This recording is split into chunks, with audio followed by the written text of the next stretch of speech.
সময়টা ছিল একাদশ হিজরির রবিউল আউয়াল মাস। মদিনা মুনাওয়ারার আকাশে যেন ভারী হয়ে নেমে এসেছে অদ্ভুত এক বিষণ্ণতায় ছায়া। মা আয়েশা রাদিয়াল্লাহু আনহার ছোট্ট কামরায় এক নিস্তব্ধ ভারী শোকের ছায়া বিরাজ করছে। সেখানে অত্যন্ত অসুস্থ শরীরে শুয়ে আছেন আল্লাহর প্রিয় হাবিব, দোজাহানের বাদশাহ হজরত মুহাম্মদ মুস্তাফা সাল্লাল্লাহু আলাইহি ওয়াসাল্লাম। জ্বরের তীব্রতায় তার পবিত্র শরীর কাঁপছে। পাশেই বসে আছেন মা ফাতেমা রাদিয়াল্লাহু আনহা। মা ফাতেমা আর নিজের আবেগ ধরে রাখতে পারলেন না। তিনি ফুঁপিয়ে কেঁদে বললেন, হায়, আমার আব্বাজানের কি নিদারুণ কষ্ট। রাসূলুল্লাহ সাল্লাল্লাহু আলাইহি ওয়াসাল্লাম পরম মমতাময় কণ্ঠে মেয়ের দিকে তাকিয়ে বললেন, আজকের পর তোমার আব্বার আর কোনো কষ্ট থাকবে না মা। তখন কামরায় উপস্থিত সাহাবায়ে কিরামদের চোখ আরও বেশি অশ্রুসিক্ত হয়ে পড়ল। হৃদয়ের ব্যাকুলতা আর কোনোভাবেই চেপে রাখা যাচ্ছে না। শোকাতুর এই পরিবেশে তাদের মাঝখান থেকে একজন সাহাবী অশ্রুভেজা কণ্ঠে বলে উঠলেন, হে আল্লাহর নবী, আমরা আপনাকে আমাদের জীবনের চেয়েও বেশি ভালোবাসি। আপনি যদি আমাদের ছেড়ে চলে যান তাহলে আমাদের অভিভাবক কে হবেন? এই উম্মাহকে কে আগলে রাখবে? নবীজি সাল্লাল্লাহু আলাইহি ওয়াসাল্লাম অত্যন্ত প্রশান্ত কণ্ঠে বললেন, আমি তোমাদের জন্য দুটি জিনিস রেখে যাচ্ছি, আল্লাহর কিতাব এবং আমার সুন্নাহ। আর আমার পরিবার, আমার আহলুল বাইতের ব্যাপারে তোমাদেরকে আল্লাহর কথা স্মরণ করিয়ে দিচ্ছি। আল্লাহই তোমাদের উত্তম অভিভাবক। এভাবেই ধীরে ধীরে সময় ঘনিয়ে আসছে। এক পর্যায়ে নবীজির দৃষ্টি ছাদের দিকে স্থির হয়ে গেল। তার পবিত্র ঠোঁট নড়ে উঠল। মা আয়েশা রাদিয়াল্লাহু আনহা কান্না বিজড়িত কণ্ঠে বললেন, আমি শুনতে পেলাম আল্লাহর রাসূল তখন তার আঙুল উঁচু করে শেষবারের মতো উচ্চারণ করলেন, আল্লাহুম্মা বির রফিকিল আ'লা। হে আল্লাহ, আমাকে পরম বন্ধুর সাথে মিলিত করুন। এরপর তার পবিত্র হাতটি ধীরে ধীরে ঢলে পড়ল। মা আয়েশার কোল থেকে নবীজির মাথা মোবারক এলিয়ে পড়ল। তখন মা আয়েশা রাদিয়াল্লাহু আনহা বুক ফাটা কান্নায় বলে উঠলেন, ইন্না লিল্লাহি ওয়া ইন্না ইলাইহি রাজিউন। রাসূলুল্লাহ ইন্তেকাল করেছেন। আল্লাহর রাসূল আর আমাদের মাঝে নেই। আল্লাহর রাসূল আর আমাদের মাঝে নেই। তিনি পরম করুণাময় আল্লাহর সান্নিধ্যে চলে গেছেন। এই আর্তনাদ কামরার দেয়াল ভেদ করে বাইরে অপেক্ষারত সাহাবীদের কানে গিয়ে পৌঁছালো। সাথে সাথে মদিনার আকাশে বাতাসে যেন এক বোবা কান্নার ডুকরে উঠল। সর্বশ্রেষ্ঠ মানব আল্লাহর প্রিয় হাবিব আর এই পৃথিবীতে নেই। মসজিদে নববীর আঙিনায় অপেক্ষারত মানুষগুলোর মাথায় যেন মুহূর্তেই আকাশ ভেঙে পড়ল। মদিনার অলিতে গলিতে এই নিদারুণ সংবাদ বাতাসের চেয়েও দ্রুত ছড়িয়ে পড়ল। মদিনার উপকণ্ঠে সুনহ নামক স্থানে নিজের বাড়িতে ছিলেন হজরত আবু বকর সিদ্দিক রাদিয়াল্লাহু আনহু। তখন একজন সংবাদবাহক ছুটতে ছুটতে তার কাছে গিয়ে বলল, হে আল্লাহর রাসূলের সাহাবী আবু বকর, আল্লাহর নবী সাল্লাল্লাহু আলাইহি ওয়াসাল্লাম এইমাত্র ইন্তেকাল করে মহান আল্লাহর সান্নিধ্যে চলে গিয়েছেন। খবরটি শোনা মাত্রই আবু বকর সিদ্দিক রাদিয়াল্লাহু আনহু স্তব্ধ হয়ে গেলেন। তার মুখ থেকে একটি শব্দও বের হলো না। তিনি দ্রুত ঘর থেকে বেরিয়ে মসজিদে নববীর দিকে যেতে লাগলেন। সেখানে পৌঁছে তিনি দেখলেন চারদিকে সাহাবায়ে কেরামের বুক ফাটা কান্নার রোল। কেউ মাটিতে বসে কাঁদছেন, কেউ হতবিহব্বল হয়ে দাঁড়িয়ে আছেন। তখন আবু বকর রাদিয়াল্লাহু আনহু মা আয়েশা রাদিয়াল্লাহু আনহার সেই কামরায় প্রবেশ করে অত্যন্ত ধীর পায়ে নবীজির দেহ মোবারকের কাছে এগিয়ে গেলেন। নবীজির পবিত্র মুখমণ্ডল থেকে তখন এক পবিত্র নুরানি আভা বের হচ্ছিল। তখন হজরত আবু বকর রাদিয়াল্লাহু তাআলা আনহু নবীজির পবিত্র কপালে গভীরভাবে চুম্বন করলেন। তারপর তিনি অঝরে কাঁদতে কাঁদতে বললেন, কুল্লু নাফসিন যায়িকাতুল মাউত। প্রত্যেক প্রাণীকেই মৃত্যুর স্বাদ গ্রহণ করতে হবে। ইয়া রাসূলুল্লাহ, আমার পিতামাতা আপনার চরণে কুরবান হোক। মহান আল্লাহ আপনার জন্য যে মৃত্যু অবধারিত করে রেখেছিলেন তা আপনি আস্বাদন করেছেন। এরপর আর কখনো আপনার মৃত্যু হবে না। তিনি আবারও নবীজির কপালে চুমু খেয়ে অশ্রু ভেজা কণ্ঠে বললেন, হে আল্লাহর রাসূল, জীবনে আপনি যেমন পবিত্র ও সুন্দর ছিলেন, মৃত্যুতেও আপনি তেমনই পবিত্র ও সুবাসিত। আপনার এই বিচ্ছেদ আমাদের জন্য কতই না যন্ত্রণাদায়ক। এই কথাগুলো বলার পর তিনি কাঁদতে কাঁদতে বুক ভরা কষ্ট নিয়ে কামরা থেকে বাইরে চলে এলেন। মসজিদে নববীর বাইরের পরিবেশ তখন সম্পূর্ণ ভিন্ন। শোকের তীব্রতায় মানুষের হুঁশ যেন উড়ে গেছে। এই নিদারুণ সংবাদ যখন হজরত উমর ফারুক রাদিয়াল্লাহু আনহুর কানে পৌঁছালো, তিনি যেন নিজের কানকে বিশ্বাস করতে পারলেন না। ভালোবাসার তীব্রতায় তার হৃদয় এমনভাবে কেঁপে উঠল যে তিনি বাস্তবতাকে পুরোপুরি অস্বীকার করে বসলেন। তিনি খাপ থেকে তার তলোয়ার বের করে ফেললেন। চোখ মুখ লাল হয়ে আছে, সারা শরীর কাঁপছে আবেগে। উন্মত্তের মতো তিনি দাঁড়িয়ে গেলেন শোকার্ত মদিনাবাসীর সামনে। হজরত ওমর ফারুক রাদিয়াল্লাহু আনহু বজ্রকণ্ঠে বলে উঠলেন, মুনাফিকরা বলছে যে আল্লাহর রসুল ইন্তেকাল করেছেন, কিন্তু আমি জানি তিনি ইন্তেকাল করেননি। হয়তো মুসা আলাইহিসসালাম যেমন তার রবের ডাকে সাড়া দিয়ে 40 দিনের জন্য নিজ কওম থেকে দূরে গিয়েছিলেন এবং আবার ফিরে এসেছিলেন, তেমনি আল্লাহর রসুলও তার রবের কাছে গেছেন, তিনি অবশ্যই ফিরে আসবেন।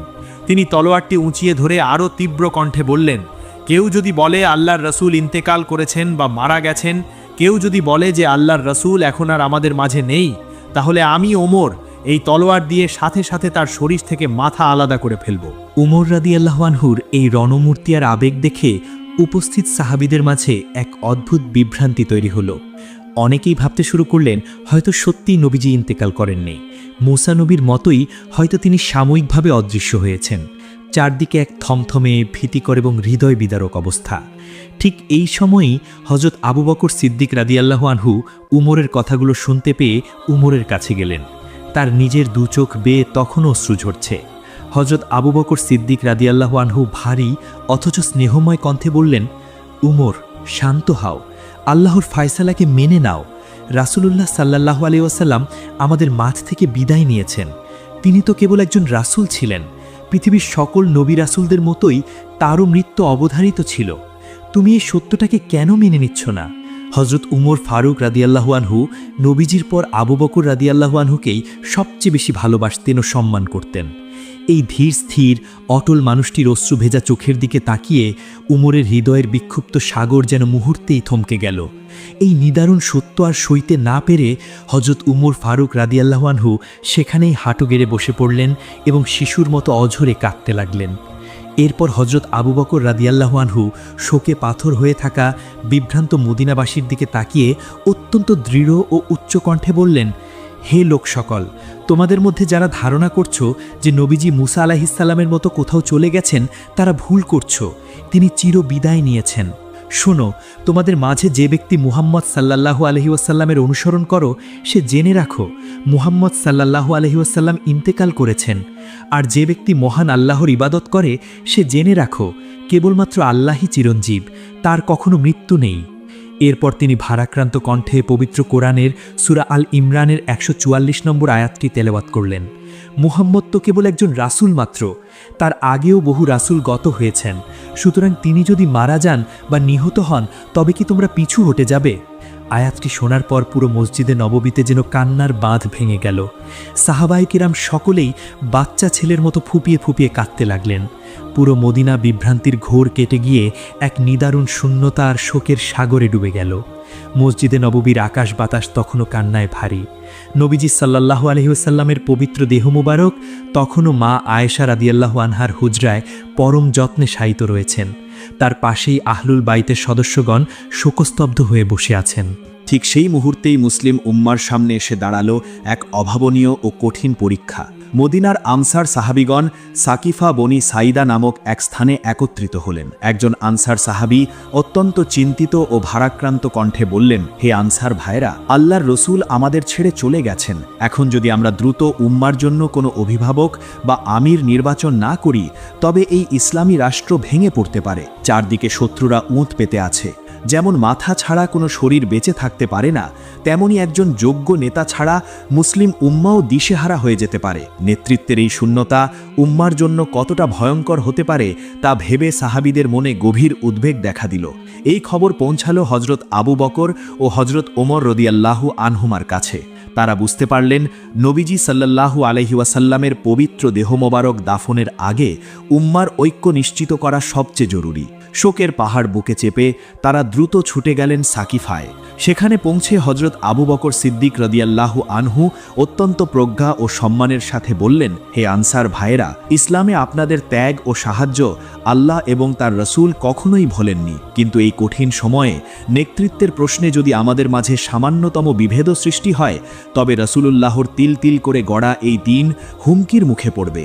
আরবের মানুষ এই মুহূর্তে কুরাইশদের বাইরে কাউকে নেতা হিসাবে মেনে নেবে না। পরিস্থিতির নাজুকতা বুঝে হযরত ওমর ফারুক রাদিয়াল্লাহু আনহু আর এক মুহূর্তও দেরি করলেন না। তিনি আবু বকর রাদিয়াল্লাহু আনহুর দিকে এগিয়ে গেলেন এবং অত্যন্ত দৃঢ় ও আবেগপূর্ণ কণ্ঠে বললেন, হে আবু বকর, আপনিই তো নবীজির হিজরতের সাথী, সাওর গুহার সেই পরম বন্ধু। স্বয়ং নবীজি তার অসুস্থ অবস্থায় আপনাকেই উম্মার ইমামতির দায়িত্ব দিয়েছিলেন। আপনার চেয়ে যোগ্য অভিভাবক আমাদের জন্য আর কে হতে পারে? আপনি হাত বাড়ান, সবার আগে আমি আপনার হাতে হাত রেখে বাইয়াত গ্রহণ করছি। ওমর রাদিয়াল্লাহু আনহুর এই কথার পর আর কারো মনে কোনো দ্বিধা রইল না। উপস্থিত সকল আনসার ও মুহাজির সাহাবী অশ্রুসিক্ত নয়নে হজরত আবু বকর রাদিয়াল্লাহু আনহুর হাতে হাত রেখে ঐক্যের শপথ নিলেন। মুসলিম উম্মার ভাঙন রোধ করতে এবং ঐক্যের এই কঠিন সিদ্ধান্ত নিতেই গিয়ে পার হয়ে গেল নবীজির ইন্তেকালের দিনটি। দাফনে বিলম্ব হবার এটিই ছিল প্রথম ও অন্যতম প্রধান কারণ। উম্মাকে অভিভাবকহীন রেখে প্রিয় নবীকে কবরে শায়িত করা সাহাবীদের পক্ষে সম্ভব ছিল না। উম্মার অভিভাবকত্ব নিশ্চিত হওয়ার পরদিন মঙ্গলবার সাহাবায়ে কেরামের সামনে এসে দাঁড়ালো আরেকটি হৃদয় বিদারক প্রশ্ন। আল্লাহর রাসূল সাল্লাল্লাহু আলাইহি ওয়াসাল্লামকে কোথায় দাফন করা হবে? শোকাহত সাহাবীদের মাঝে এ নিয়ে মতভেদ দেখা দিল। একজন সাহাবী অশ্রুসিক্ত চোখে প্রস্তাব দিলেন, তাকে জান্নাতুল বাকিতে দাফন করা হোক, যেখানে তার প্রিয় সাহাবীগণ শায়িত আছেন। আরেকজন সাহাবী ভেজা কণ্ঠে বলে উঠলেন, না, বরং তাকে আমাদের এই মসজিদে নববীর ভেতরেই দাফন করা হোক, যেখান থেকে তিনি সারা জীবন আমাদের আলোর পথ দেখিয়েছেন। তার মিম্বরের পাশেই তিনি থাকুন। আবার কেউ কেউ বললেন, তাকে তার জন্মভূমি মক্কায় তার পূর্বপুরুষদের কাছে নিয়ে যাওয়া হোক। সাহাবীদের এই ব্যাকুলতা ও মতভেদের সময় হজরত আবু বক্কর সিদ্দিক রাদিয়াল্লাহু আনহু ধীর পায়ে এগিয়ে এলেন। তার চোখ তখনও ছলছল করছে। তিনি অত্যন্ত শান্ত ও শরণার্থ কণ্ঠে বললেন, হে আমার ভাইয়েরা, আমি রাসূলুল্লাহ সাল্লাল্লাহু আলাইহি ওয়াসাল্লামকে একটি কথা বলতে শুনেছি যা আমার আজও স্পষ্ট মনে আছে। তিনি বলেছিলেন, আল্লাহ তাআলা কোনো নবীর রূহ সেখানেই কবজ করেন যেখানে দাফন হওয়াটা তিনি পছন্দ করেন। নবীরা যেখানে ইন্তেকাল করেন ঠিক সেখানেই তাদের দাফন করা উচিত।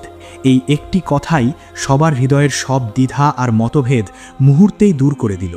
সকলেরই সর্বসম্মতিক্রমে সিদ্ধান্ত হল, আল্লাহর রাসূল যেখানে ইন্তেকাল করেছেন, অর্থাৎ মা আয়েশা রাদিয়াল্লাহু আনহার যে ছোট্ট কামরায়, ঠিক সেখানেই তাকে শায়িত করা হবে। দাফনে বিলম্ব হওয়ার এটি ছিল দ্বিতীয় কারণ। সঠিক স্থান নির্ধারণের এই ঐক্যমত্যে পৌঁছনো। স্থান তো নির্ধারণ হলো, এবার শুরু হলো গোসলের প্রস্তুতি। আহলুল বাইতের সদস্যগণ হজরত আলী, হজরত আব্বাস, ফজল, উসামা বিন জায়েদ এবং নবীজির আজাদকৃত দাস শুকরান রাদিয়াল্লাহু আনহুম অত্যন্ত আদরের সাথে গোসলের দায়িত্ব নিলেন। কিন্তু কাজ শুরু করতেই তাদের মনে এক গভীর সংকোচ ও দ্বিধা কাজ করতে লাগল। সাধারণ মানুষের মতো নবীজির পবিত্র শরীর থেকে কি কাপড় খুলে নেওয়া হবে? হজরত আলী রাদিয়াল্লাহু আনহু অত্যন্ত চিন্তিত ও ভারাক্রান্ত হয়ে বললেন, আল্লাহর কসম, আমরা কি অন্যান্য সাধারণ মৃতদের মতো আল্লাহর রসুলের কাপড় খুলে ফেলব, নাকি এই পবিত্র কাপড় পরা অবস্থাতেই তাকে গোসল দেব? ঠিক তখনই হুজরার ভেতর এক অদ্ভুত প্রশান্তি নেমে এলো। উপস্থিত সবার চোখে হালকা তন্দ্রার মতো আচ্ছন্নতা তৈরি হলো এবং ঘরের ভেতর থেকে এক গায়েবী আওয়াজ ভেসে এলো, তোমরা নবীর শরীরে কাপড় থাকা অবস্থাতেই তাকে গোসল করাও। এই অলৌকিক আওয়াজটি শোনার পর আহলুল বাইতের সদস্যদের মনের সব দ্বিধা কেটে গেল। তারা বুঝতে পারলেন পরম করুণাময় আল্লাহ তার হাবিবের পবিত্রতার সম্মান কিভাবে রক্ষা করছেন। অতঃপর পরিহিত সেই কাপড় পরা অবস্থাতেই অত্যন্ত আদরের সাথে শুরু হলো আল্লাহর রাসূলের গোসলের কাজ। হজরত আব্বাস, ফজল ও কুসাম রাদিয়াল্লাহু আনহুম অতি সন্তর্পণে নবীজির পবিত্র শরীর মোবারক এপাশ ওপাশ করছিলেন। হজরত উসামা বিন জায়েদ এবং শুকরান রাদিয়াল্লাহু আনহুমা ধীরে ধীরে পানি ঢালছিলেন, আর হজরত আলী রাদিয়াল্লাহু আনহু নিজের হাতে অত্যন্ত পরম মমতায় তাকে গোসল করাচ্ছিলেন। তখন হজরত আলী রাদিয়াল্লাহু আনহু অঝরে কাঁদতে কাঁদতে বললেন, হে আল্লাহর রাসূল, আমার পিতা মাতা আপনার চরণে কুরবান হোক। আপনি আপনার জীবদ্দশায় যেমন পবিত্র ও সুবাসিত ছিলেন, ইন্তেকালের পরও ঠিক তেমনই পবিত্র ও সুবাসিত আছেন। আপনার পবিত্র শরীর থেকে আজ এমন খুশবু ছড়াচ্ছে যা আমরা জীবনে কখনো অনুভব করিনি। এরপর গোসল শেষে 3টি শুভ্র সাদা ইয়েমেনি সুতির চাদরে নবীজি সাল্লাল্লাহু আলাইহি ওয়াসাল্লামকে কাফন পরানো হলো। এরপর এলো জানাজার সালাতের মুহূর্ত, আর এই বিশেষ জানাজাই ছিল দাফনে বিলম্ব হওয়ার তৃতীয় ও সবচেয়ে দীর্ঘ পারণ। আল্লাহর রাসূলের জানাজা নিয়ে সকলের মাঝে একটি মত সৃষ্টি হলো যে সর্বকালের সর্বশ্রেষ্ঠ ইমাম স্বয়ং আল্লাহর রাসূল সাল্লাল্লাহু আলাইহি ওয়াসাল্লামের জানাজায় কে ইমামতি করবেন? যার পেছনে দাঁড়িয়ে সাহাবীরা সবসময় নামাজ আদায় করেছেন, যার পেছনে দাঁড়িয়ে সবসময় সাহাবীরা জানাজা আদায় করেছেন, আজ তার জানাজায় কে ইমামতি করবেন? ঠিক তখনই হজরত আবু বকর সিদ্দিক রাদিয়াল্লাহু আনহু অত্যন্ত ভারাক্রান্ত ও বিনম্র কণ্ঠে সাহাবীদের উদ্দেশ্যে বললেন, হে আমার ভাইয়েরা, আল্লাহর রাসূলের জানাজায় কেউই ইমামতি করবেন না। তিনি দুনিয়াতে যেমন আমাদের ইমাম ছিলেন, ইন্তেকালের পরও তিনিই আমাদের ইমাম। সুতরাং আপনারা সবাই ছোট ছোট দলে বিভক্ত হয়ে হুজরায় প্রবেশ করুন এবং কোনো ইমাম ছাড়াই একা একা জানাজার সালাত আদায় করে বেরিয়ে আসুন। মা আয়েশা রাদিয়াল্লাহু আনহার কামরাটি ছিল খুবই ছোট, তাই 10 জন করে সাহাবী ভেতরে প্রবেশ করতে লাগলেন। প্রথমে আহলুল বাইতের সদস্যরা, এরপর মুহাজিরগণ, তারপর আনসারগণ। পুরুষদের জানাজা শেষে মদিনার নারীরা প্রবেশ করলেন, এরপর শিশু কিশোরেরা এবং সবশেষে দাসদাসীরা। কোনো তাড়াহুড়ো নেই, সবার চোখেই অশ্রু, সবার বুকেই শেষ বিদায়ের হাহাকার, আর ঠোঁটে দরুদ ও সালাম। মঙ্গলবার থেকে শুরু হয়ে বুধবার পর্যন্ত টানা কেবল এই জানাজার সালাতই চলতে থাকল। এভাবেই বুধবার দিন গড়িয়ে রাত নেমে এলো। মদিনার আকাশে তখন এক অবর্ণনীয় বিষণ্ণতা। জানাজার সালাত শেষে এবার প্রিয় নবীর চিরস্থায়ী শয্যা প্রস্তুত করার পালা। মা আয়েশা রাদিয়াল্লাহু আনহার হুজরার মেঝেতে, ঠিক যেখানে আল্লাহর রাসূল ইন্তেকাল করেছিলেন, সেখানেই কবর খননের কাজ শুরু হলো। হযরত আবু তালহা আনসারী রাদিয়াল্লাহু আনহু অশ্রুসিক্ত চোখে কাপা হাতে মাটি খুঁড়তে লাগলেন। তিনি মদিনার প্রচলিত নিয়মে লাহাদ বা বগলি কবর খনন করলেন। কোদালের প্রতিটি আঘাত যেন সাহাবীদের হৃদয়ে এক একটি পাহাড় সম শোকের পাথর হয়ে বিঁধছিল। অতপর কবর প্রস্তুত হওয়ার পর নবীজির সবচেয়ে কাছের মানুষেরা হজরত আলী, হজরত আব্বাস, ফজল, কুসাম এবং নবীজির আজাদকৃত দাস শুকরান রাদিয়াল্লাহু আনহুম ধীর পায়ে কবরের ভেতর নামলেন। তাদের বুক ফেটে কান্না আসছিল, চোখ থেকে অঝোর ধারায় অশ্রু ঝরছিল। তখন শুকরান রাদিয়াল্লাহু আনহু হাউমাউ করে কেঁদে উঠে বললেন, আল্লাহর কসম, নবীজি জীবদ্দশায় যে চাদরটি গায়ে জড়িয়ে আরাম করতেন, আমি সেটিই আজ তার বিছানা হিসেবে কবরে বিছিয়ে দেব। আল্লাহর রসুলের এই পবিত্র চাদর আজ থেকে আর কেউ ব্যবহার করবে না। এই বলে তিনি লাল রঙের সেই পশমি চাদরটি অত্যন্ত সযত্নে কবরের মাটিতে বিছিয়ে দিলেন। এরপর পরম আদরে, পরম মমতায় সর্বশ্রেষ্ঠ মানব আল্লাহর প্রিয় হাবিবকে নামিয়ে আনা হলো কবরের ভেতর। হজরত আলী রাদিয়াল্লাহু আনহু নিজের হাতে নবীজির পবিত্র দেহ মুবারক ডান কাতে কেবলার দিকে ফিরিয়ে রাখলেন। তার হাত থরথর করে কাঁপছিল। হজরত আলী রাদিয়াল্লাহু আনহু ডুকরে কেঁদে উঠে বললেন, বিসমিল্লাহি ওয়া আলা মিল্লাতি রাসূলিল্লাহ। হে আল্লাহর রাসূল, আপনাকে মহান আল্লাহর হাওয়ালায় সোপর্দ করলাম। আজ আমাদের হৃদয় ভেঙে চুরমার হয়ে যাচ্ছে, চোখের পানি বাঁধ মানছে না, কিন্তু আমরা তাই বলছি যা আমাদের রব পছন্দ করেন। ধীরে ধীরে কাঁচা ইট দিয়ে কবরের ফাঁকা অংশ ঢেকে দেওয়া হলো। তারপর ভারাক্রান্ত হৃদয়ে, কাপা কাপা হাতে শুরু হলো মাটি দেওয়ার পালা। যে মানুষটিকে তারা নিজেদের জীবনের চেয়েও বেশি ভালোবাসতেন, আজ তাকে নিজ হাতে মাটিতে ঢেকে দিতে হচ্ছে, এই চিন্তা সাহাবীদের আক্ষরিক অর্থেই পাথর করে দিল। এভাবেই নবীজির পবিত্র দেহ মুবারকের দাফন সম্পন্ন হলো। দাফনের কাজ শেষ করে সাহাবীগণ যখন হুজরা থেকে বের হয়ে এলেন, তখন তাদের চেহারা ছিল ফ্যাকাশে, চোখের দৃষ্টি ছিল শূন্য। ঠিক সেই মুহূর্তে মা ফাতেমা রাদিয়াল্লাহু আনহা আর নিজের শোক ধরে রাখতে পারলেন না। হজরত ফাতেমা রাদিয়াল্লাহু আনহা ডুকরে কেঁদে উঠে হজরত আনাস রাদিয়াল্লাহু আনহুকে লক্ষ্য করে বললেন, হে নবী কন্যা, আল্লাহর কসম, আমাদের হৃদয় ছিন্ন ভিন্ন হয়ে যাচ্ছিল, কিন্তু আল্লাহর ফয়সালার সামনে আমরা বড়ই অসহায়।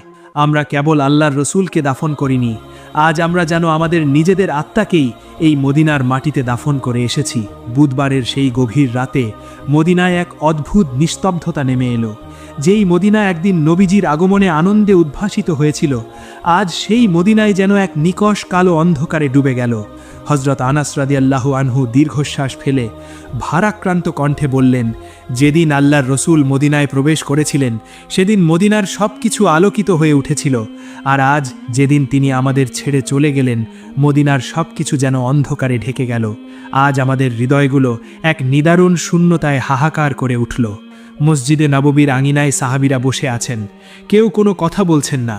হজরত আবু বকর সিদ্দিক রাদিয়াল্লাহু আনহু মাথা নিচু করে নীরবে কাঁদছেন। হজরত উমর ফারুক রাদিয়াল্লাহু আনহুর সেই বজ্রকণ্ঠ আজ একেবারেই স্তব্ধ, তার দুচোখ বেয়ে কেবল অবিরত অশ্রু ঝরছে। বিলাল রাদিয়াল্লাহু আনহুর আজান দেওয়ার শক্তিটুকুও আর অবশিষ্ট নেই। সর্বশ্রেষ্ঠ মানবের এই বিদায়ে পৃথিবীতে এক অনন্ত শূন্যতার সৃষ্টি হল। সাহাবীদের জীবনে নেমে এলো এক অমানিসার অন্ধকার। প্রিয় দর্শক, রাসূলুল্লাহ সাল্লাল্লাহু আলাইহি ওয়াসাল্লামের ইন্তেকালের পর তার দাফনে এই যে 3 দিনের বিলম্ব, তা কোনো অবহেলা বা সাধারণ কোনো দ্বিধা ছিল না। এই বিলম্বের পেছনে লুকিয়ে ছিল সাহাবায়ে কেরামের পাহাড় সম শোক, জীবনের সবচেয়ে প্রিয় মানুষকে হারানোর হতবিহ্বলতা এবং মুসলিম উম্মাকে অভিভাবকহীন না রাখার এক সুকঠিন দায়িত্ববোধ। কেয়ামত পর্যন্ত আল্লাহর রসুলের প্রতিষ্ঠিত এই দ্বীন ইসলাম যেন পথ না হারায়, সেই চিন্তাতেই তারা নিজেদের বুকের চাপা কান্না লুকিয়ে আগে ঐক্যের ফয়সালা করেছিলেন। এরপর পরম ভালোবাসায় কোনো ইমাম ছাড়াই দলে দলে বিভক্ত হয়ে দিনের পর দিন তারা আদায় করেছিলেন ঐতিহাসিক এক জানাজার সালাত। মদিনার সেই বিষণ্ণ রাত পার হয়ে গেছে ঠিকই, কিন্তু নবীজির রেখে যাওয়া কোরআন ও সুন্নাহর আলো এবং তার প্রতি সাহাবীদের সেই অকৃত্রিম ভালোবাসার ইতিহাস আজও আমাদের হৃদয়ে চিরঞ্জীব। মহান আল্লাহ আমাদের সবাইকে নবীজির আদর্শের উপর অবিচল থাকার তৌফিক দান করুন। আমিন।